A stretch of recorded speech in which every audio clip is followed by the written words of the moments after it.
We've got Joel and Luke Smallbone, brothers.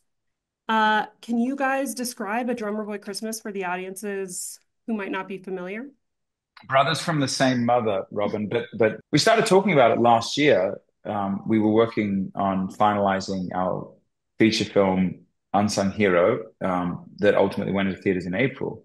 And so we'd sort of gotten in touch with this idea of taking, you know, moments, stories, or even music and putting it into theaters. It was a Wall Street Journal article while I was having a bath, and it talked about the impact of live concert films uh, in 2023. Could we pull the same film crew from Unsung Hero and could we put them in the Toyota Center in Houston, Texas, with 12,000 folks? And could we capture a cinematic kind of sonic concert up close and personal experience that would ultimately go into theaters December 5th? And man, I think both Luke and me were really proud of it. I mean, we love live shows because thanks to you all and Fathom and the cinematic experience in movie theaters, it's going to be within, driving distance of every American in the United States. So we're pretty thrilled. This is basically a family business. I know you work with your other brother, Josh. I have three siblings, and I can't imagine working with them this closely on anything personally. Can you guys talk a little bit about what it's like working so closely with your family? Our oldest sister was an artist by the name of Rebecca St. James. And so we went on the road with her at a very, very young age. And so I think I started my first job on the road was, I think I was a spotlight operator. From almost when we can remember like real memories, we were working together. And I think like any, working relationship, yeah, you go through things, but at the end of the day, if you learn to resolve conflict, you can work with anybody.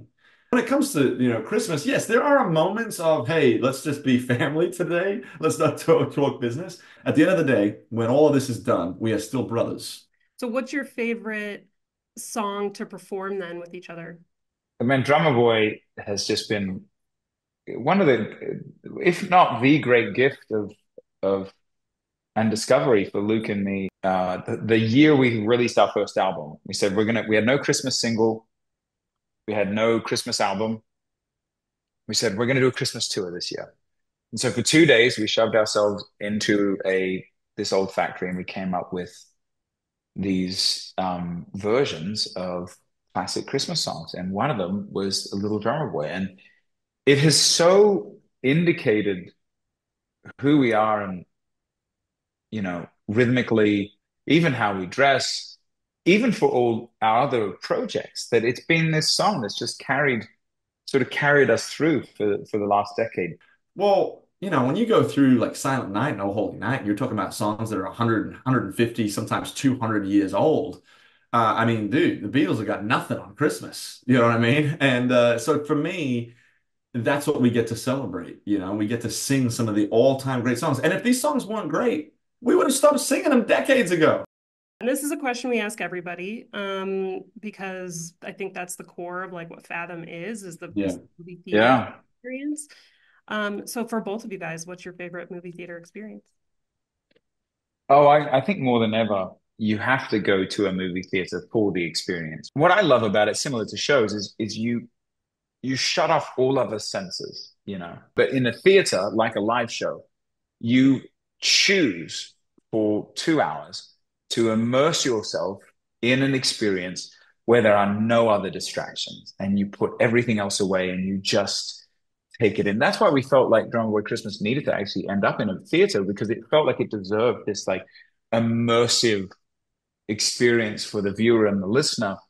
And I don't think you get that in the same way when you're at home. And so Luke and I mean, maybe it's par for the course, but the fact that we put two pictures in movie theaters this year tells us that we love the medium of films. But that said, specifically to answer your question, I'm going to see Gladiator 2 in 2 days, and I feel like you have to see that in the theater. It deserves to be seen, and I have memories like you have those core memories of like you remember who you went with and going on that opening night on it used to be on that Wednesday night at midnight, you'd go and you'd show up and watch Star Wars episode 1 or whatever it was.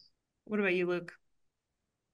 For me, it's funny. I probably am a little bit with Joel in that it's the memories you make at a theater that are the ones that stick with you. Obviously, the movie that you see has an awful lot to do with that, but it is something about the intentionality of like, hey, I'm gonna go like with people that I love, and we're gonna go have fun. We're gonna walk in a theater, and we're gonna have popcorn and a drink, and we're gonna spend way too much money on that, but we're gonna walk out and we're gonna chat about it.